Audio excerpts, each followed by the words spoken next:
नमस्कार। देश काल में आपका स्वागत है। मैं हूं मुकेश कुमार। दोस्तों, ये शायद पहली मर्तबा हुआ होगा कि प्रधानमंत्री मोदी इतने आक्रामक ढंग से कांग्रेस पर टूट पड़े होंगे और उनकी पार्टी के नेता भी तीर तलवार लेकर कांग्रेस पर हमला करने को आमादा हो गए होंगे और अचानक एक ज़बरदस्त सन्नाटा छा गया। न प्रधानमंत्री कुछ बोल रहे हैं, न उनकी पार्टी के नेता प्रवक्ता कुछ बोल रहे हैं।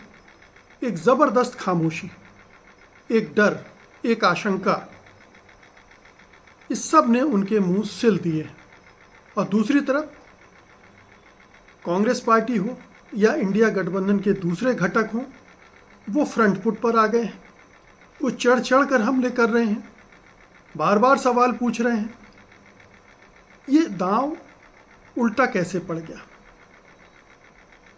क्योंकि पासा तो प्रधानमंत्री नरेंद्र मोदी ने फेंका था और वो अपने आप को सबसे चतुर राजनीतिज्ञ माने जाते हैं, सबसे बड़ा खिलाड़ी समझते हैं अपने आप को राजनीति का। ये कैसे हुआ कि एक चाल चलने के बाद उन्हें इस तरह से पीछे हटना पड़ गया कि उसके बाद उनकी हिम्मत ही नहीं हो रही है कि वो उस दिशा में अगला कदम उठाएं। आपको पता होगा कि मल्लिकार्जुन खड़गे ने अभी पिछले हफ्ते ही अपनी राज्य सरकारों से कहा था कि आपके पास जितना बजट है उसके हिसाब से ही योजनाएं घोषित करें ताकि उनको संभाला जा सके और उनको पूरा किया जा सके, नहीं तो जनता की निगाह में आपकी विश्वसनीयता कम होती है। और इसको लेकर प्रधानमंत्री ने चढ़ाई कर दी थी, एक के बाद एक 4 ट्वीट कर दिए थे, जैसे कोई ट्रोलर सोशल मीडिया पर करता है कि मौका मिला और दनादन ट्रोल कर दिए। खड़गे पर हमले, कांग्रेस पर हमले किए, ऐसे ही घोषणा कर देते हैं, ये वादा नहीं निभाते हैं, वगैरह वगैरह। लेकिन उसके बाद जो मल्लिकार्जुन खड़गे ने पलटवार किया, बहुत ही तीखा तेज तर्रार हमला किया, उसके बाद एकदम से प्रधानमंत्री मोदी और उनकी पार्टी डिफेंसिव हो गए, रक्षात्मक मुद्रा में आ गए कि इसका जवाब तो उनके पास है ही नहीं। क्योंकि मल्लिकार्जुन खड़गे ने वो सवाल उठा दिए और उस भाषा में उठा दिए, बहुत ही तीखा। ये सरकार की पहचान छल कपट, झूठ, दुष्प्रचार ये है। और प्रधानमंत्री झूठ पर झूठ बोलते हैं। और फिर उन्होंने झूठों की फहरिस्त भी हाजिर कर दी कि आप हमें बताइए कि 15 लाख किसके खाते में गए हैं। इसे तो आपके गृह मंत्री जुमला कह चुके हैं, चुनावी जुमला। उन्होंने पूछा कि हर साल 2 करोड़ रोजगार देने वाले थे, उनका क्या हुआ? और इस तरह से एक लंबी फहरिस्त है जो आप कह रहे थे कि देश में स्मार्ट सिटी बन जाएंगी, भारत की जो इकोनॉमी है वो 5 ट्रिलियन पे पहुंच जाएगी 2022 में ही। ये तमाम दावे वादे किए आपने, उनमें से कितने पूरे हुए? आपने डिमोनेटाइजेशन से काला धन खत्म करने की बात की थी, आपने कहा था कि हम विदेशों से काला धन वापस ले आएंगे। वो सारे वादों का क्या हुआ? और जब इतने सारे सवाल उठ खड़े हुए तो मोदी जी की और उनकी सरकार की और उनकी पार्टी की सिट्टी पिट्टी गुम हो गई। यही प्रधानमंत्री मोदी हैं जो कह रहे थे कि रेवड़िया कल्चर नहीं होना चाहिए। लेकिन उनकी पार्टी क्या कर रही है, उनकी राज्य सरकारें क्या कर रही हैं, आप अगर फहरिस्त निकालेंगे तो आपको समझ में आ जाएगा। अभी जब मध्य प्रदेश में चुनाव हो रहे थे तो चुनाव के कुछ समय पहले लाडली बहना योजना लाई गई और उसके तहत 1 साल के अंदर ही 9,000 करोड़ रुपए आपने दिए। पहले 1,000 रुपए के हिसाब से दे रहे थे, फिर आपने उसको बढ़ाकर 1,250 रुपये कर दिया। मध्य प्रदेश वैसे ही 4 लाख करोड़ के कर्जे में डूबा हुआ है, ऊपर से ये आपने घोषणाएं कर दी। अभी महाराष्ट्र में आपने फिर उसी तर्ज पर लड़की बहन योजना घोषित की है और उसके लिए 46,000 करोड़ रुपए आपको खर्च करने पड़ेंगे, 1,500 रुपये हर महिला को देना पड़ेगा। ये रेवड़िया कल्चर है और ये कौन कर रहा है? हाँ, कांग्रेस की तरफ से गारंटी आई हैं। राहुल गांधी ने कर्नाटक में गारंटियाँ दी, मध्य प्रदेश, छत्तीसगढ़ और राजस्थान में गारंटियाँ दी। हर जगह वो अपने एक गारंटी का मॉडल लेकर चलते हैं और उसमें भी खर्चा होता है, उसमें भी राज्य की अर्थव्यवस्था पर बोझ बढ़ता है। लेकिन जब कंपटीशन होता है मतदाताओं को लुभाने का, रिझाने का, तो फिर कोई भी पक्ष पीछे कैसे हट सकता है? फिर तो वो राजनीति से ही बाहर हो जाएगा। अगर सत्ता पक्ष, मोदी सरकार और उनकी राज्य सरकारें लगातार लोक लुभावन घोषणाएं करती रहेंगी और विपक्ष कुछ नहीं करेगा, तो जनता वोट किसको देगी? जनता तो उन्हीं को वोट देगी जो उसके लिए कुछ बेहतर स्कीम लाने की बात कर रहा हो, जिससे उसको सीधे फ़ायदा मिलेगा। किसानों को आप कैश ट्रांसफ़र कर रहे थे ठीक उस दिन जिस दिन वोटिंग होने वाली थी हरियाणा में।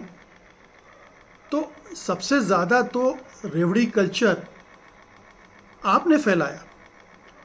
सुप्रीम कोर्ट तक कह चुका है कि आपने जो कोरोना के समय 5 किलो अनाज हर परिवार को देने की घोषणा की थी, वो एक रेवड़ियाँ कल्चर। हालांकि सुप्रीम कोर्ट की बात से मैं सहमत नहीं हूँ। उस समय भारत की ज़रूरत थी।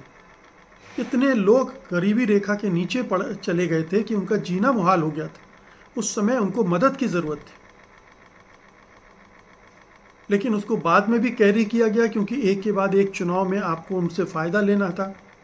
आप उनको रोज़गार नहीं दे सकते, आप उनको काम नहीं दे सकते। डिमोनेटाइजेशन और जीएसटी ने सारी इंडस्ट्री ख़त्म कर दी है, जो मीडियम और लो स्केल इंडस्ट्रीज़ हैं, स्मॉल स्केल इंडस्ट्रीज़ हैं, वो ख़त्म कर दी है। तो उनको रोज़गार नहीं मिल रहा। आप 5 किलो अनाज पर उनको जीने के लिए विवश कर रहे हैं। तो ये कोई अच्छी योजना उस लिहाज से नहीं थी। और उस योजना का फ़ायदा कैसे उठाया आपने कि आप अनाज की बोरियों में प्रधानमंत्री की तस्वीर लगाकर लोगों को देते। तो आप उन सब योजनाओं का इस्तेमाल चुनाव के लिए कर रहे थे। जैसे आप कर रहे थे वैसे दूसरे दल भी कर रहे हैं। बल्कि मल्लिकार्जुन खड़गे ने तो ये सही कहा था कि भाई एक फिस्कल प्रूडेंस होना चाहिए, अर्थव्यवस्था में एक जिम्मेदारी, समझदारी का भाव होना चाहिए। इतना आगे आप न बढ़ जाएं कि आप जनता के लिए दूसरे काम कर ही ना सकें, आपके पास योजनाओं के लिए पैसा ही ना हो। तो वो तो उस लाइन पर बात कर रहे थे, आप उन पर हमलावर हो गए। और जब उन्होंने पलटवार किया, उन्होंने आपकी पोल पट्टी खोलनी शुरू कर दी, तो आप हतप्रभ, अचंभे में पड़ गए, सदमे में आ गए। आपको नहीं सूझा कि इसका जवाब कैसे देंगे। लेकिन आपने एक मुद्दा तो खड़ा कर दिया, मुद्दा तो विपक्ष को दे दिया। अब महाराष्ट्र के चुनाव में देख लीजिए, झारखंड के चुनाव में देख लीजिए, या जहाँ जहाँ उपचुनाव है, वहाँ हर जगह इंडिया गठबंधन विपक्ष के नेता लगातार ये सवाल उठा रहे हैं कि मोदी जी आपने क्या किया, आपने ये वादे किए थे, उनमें से कितने वादे आपने पूरे किए, आप जवाब दीजिए। लेकिन आपके पास कोई जवाब है नहीं, क्योंकि आपने केवल वादे किए, आपने केवल झूठ बोले, और उन झूठ की पोल पट्टी खुलती जा रही है। पूरे देश को पता है कि आपने जो 15 लाख का वादा किया था, जो बाहर से काला धन लाने का वादा किया था, 2 करोड़ प्रति वर्ष रोजगार का वादा किया था, तमाम वादे, स्मार्ट सिटी का वादा किया था, हर घर जल ले जाने का वादा किया था, ये तमाम वादे आपके खोखले साबित हुए, वो कहीं पहुँचे नहीं। आयुष्मान योजना का आपने ऐलान किया और उसे आप अपनी बड़ी उपलब्धि बताते हैं, लेकिन आयुष्मान योजना के आंकड़े और उसमें धांधली की पोल पट्टी अगर रख दी जाए जनता के सामने, तो उसे पता चल जाएगा कि स्थितियां क्या हैं। क्योंकि आपने तो घोषणा कर दी, लेकिन जिन प्राइवेट हॉस्पिटल्स को वो पैसा मिलना चाहिए था इलाज के बाद, वो सारा पेंडिंग है। तो अब प्राइवेट हॉस्पिटल वो पैसा लेने के लिए तैयार, वो पेशेंट लेने के लिए तैयार ही नहीं है। आयुष्मान योजना के तहत कोई फ़ायदा ही नहीं उठा सकता उसके। और सुनिए, आपने जनता के धन से अपना जमकर चुनाव प्रचार किया, करोड़ों रुपए उस पर खर्च किए, उसका रिकॉर्ड है। इतना पैसा किसी भी सरकार ने अपने प्रचार के लिए खर्च नहीं किया है। आपको मैं बता दूं कि जो गूगल के जरिए सोशल मीडिया में प्रचार हुआ वही 314 मिलियन रुपए का था। आप समझिए, इतना पैसा बीजेपी की तरफ से चुनाव प्रचार में खर्च हुआ और ये सारा टैक्स पेयर का पैसा था, उसको इस तरह से खर्च किया गया। प्रधानमंत्री किस तरह से रहते हैं, कितने परिधान बदलते हैं, किस तरह का हवाई जहाज उनके लिए आया है, किस तरह की गाड़ी में बैठते हैं, किस तरह का चश्मा लगाते हैं, किस तरह के शूज़ पहनते हैं, ये सारी चीज़ें पब्लिक डोमेन में हैं, आप चेक कर लें। तो एक तरफ आपको तकलीफ़ होती है, रेवड़िया कल्चर आप उसको कहते हैं, मैं तो उसे रेवड़िया कल्चर नहीं मानता हूँ, क्योंकि ये हमारी आवाम इतनी कमज़ोर गरीब है कि उसको कहीं ना कहीं सपोर्ट की ज़रूरत है।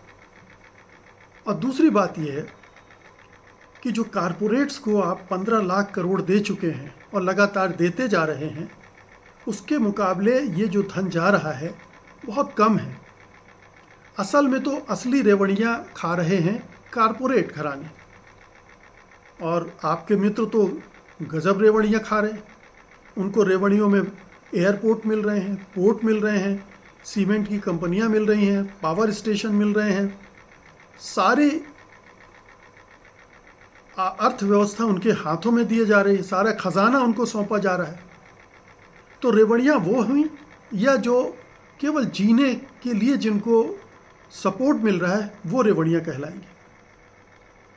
तो लेकिन अब चुनाव का मुद्दा बन गया है, और अगर विपक्षी दलों ने इसे सही ढंग से उठाया तो बीजेपी को बहुत भारी पड़ेगा, मोदी जी को बहुत भारी पड़ने वाला है। तो देखना यह है कि ये कितना बड़ा मुद्दा बनता है इन चुनाव में। चुनाव तो शुरू हो गए हैं, मुद्दा बनाया जाना भी शुरू हो गया है। कितना असर करता है लोगों को बहुत सारी चीज़ें पता हैं कि ये हो रहा है, लेकिन रिपीट करना पड़ता है, लोगों की याददाश्त को बार बार टटोलना पड़ता है ताकि वो ध्यान रखें। और अगर उनके जहन में ये बात बैठ गई तो बहुत महंगा पड़ सकता है प्रधानमंत्री मोदी को, उनकी पार्टी को और समूचे संघ परिवार को। बहुत बहुत शुक्रिया आपका, धन्यवाद, नमस्कार।